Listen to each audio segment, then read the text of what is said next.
Hello friends, law press by advocate Tanisha channel में आप सभी का स्वागत है। छोटी छोटी और महत्वपूर्ण जानकारी में आज आप लोगों के लिए बहुत इंपॉर्टेंट जानकारी लेके आई हूँ, तो वीडियो में बिल्कुल अंत तक बने रहिएगा। वीडियो को बिल्कुल स्किप मत कीजिएगा। हो सकता है मेरी छोटी सी जानकारी आपके लिए बहुत बड़ी हेल्प कर सकती है। जैसा कि आप सभी लोग जानते हैं कि हमारे हिंदुस्तान में और पूरी इंडिया में, पूरे कंट्री में कहीं पर भी कोई व्यक्ति कोई क्राइम करता है तो हर कंट्री के अलग अलग प्रावधान हैं और उनको उस प्रावधान के उस प्रोसीजर के अकॉर्डिंग उस व्यक्ति को सज़ा मिलती है।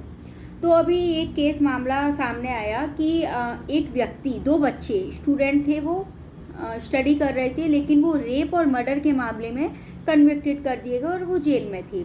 चूँकि वो स्टडी कर रहे थे और वो आगे पढ़ना चाहते थे, इसीलिए उन्होंने जेल में अपना प्रपोज़ल रखा कि हम स्टडी करना चाहते हैं आगे। और चूँकि अब उन्हें बाहर तो निकाला नहीं जा सकता, उन्होंने क्राइम ही इतना गंभीर, मतलब रेप से और मर्डर से बड़ा क्राइम कोई क्राइम होता ही नहीं है, जहाँ तक कि मेरी स्टडी है। तो उन बच्चों ने अपने पढ़ने का अधिकार मांगा। ये केस नितिन गोपीनाथ वर्सेस महाराष्ट्र का केस है। महाराष्ट्र में उन दोनों स्टूडेंटों ने अपनी पढ़ाई के लिए, अपने अधिकारों के लिए आवाज़ निकाली, जो कि जज साहब से परमिशन ली गई और जज साहब ने उनको पढ़ने के लिए, जेल में पढ़ने के लिए, उनकी पढ़ाई को कंटिन्यू करने के लिए परमिट किया गया। तो जैसा कि ये वाला अधिकार हमें हमारा संविधान देता है कि कोई व्यक्ति अगर क्राइम भी कर देता है सिर्फ इसीलिए कि उसने क्राइम किया है तो उसे पढ़ने ना दिया जाए, ऐसा नहीं हो सकता। पढ़ने का अधिकार हमारा फंडामेंटल राइट होता है, हमारे संविधान से मिलता है। हमारे किसी क्राइम करने या ना करने से उसको वंचित नहीं किया जा सकता, उसको रोका नहीं जा सकता।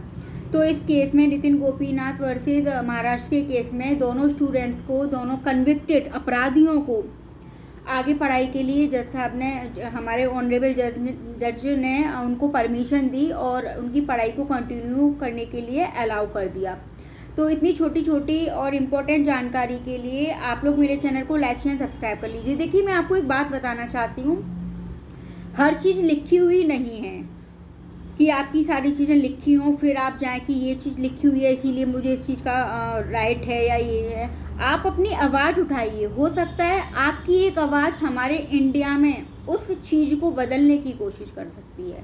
जैसे कि आपने ट्रिपल तलाक को लेके देखा, या अभी लड़कियों की एज बढ़ाई जा रही है, शादी की एज, और बहुत सारी ऐसी कानून हैं जो बदल दिए जाते हैं या फिर और बढ़ा दिए जाते हैं। तो आपको अगर लगता है कि आपके किसी अधिकार, आपके किसी क्राइम की वजह से या फिर आपके ना बोलने की वजह से आपका कोई अधिकार पे रोक लग रही है, तो प्लीज़ आप बोलिए। आप अपनी आवाज़ अपनी सरकार तक, अपने कानून तक लेके जाइए, जिससे कि आपकी आवाज़ सब तक पहुँचे और हो सकता है आपकी उस प्रॉब्लम का सॉल्यूशन हो सके। जिस तरीके से हमारे दोनों कन्विक्टेड, दोनों अपराधी जो बच्चे हैं, इन दोनों ने अपने पढ़ने के लिए, अपने अधिकारों के लिए आवाज़ निकाली, जो कि हमारे ऑनरेबल जस्टिस ने अलाउ किया कि वो दोनों स्टडी कर सकते हैं जेल में। तो आपको कोई भी लीगल हेल्प चाहिए, आप मुझे व्हाट्सअप कर सकते हैं। मेरा व्हाट्सअप नंबर है 9808100485 और आप मुझे फॉलो कर सकते हैं इंस्टाग्राम पे law press by advocate Tanisha Puja Sharma. और आप मेरे चैनल को ज़्यादा से ज़्यादा लाइक करें, शेयर करें, सब्सक्राइब करें, जिससे कि मेरी एक आवाज़ आप सबका अधिकार बन सके। Thank you.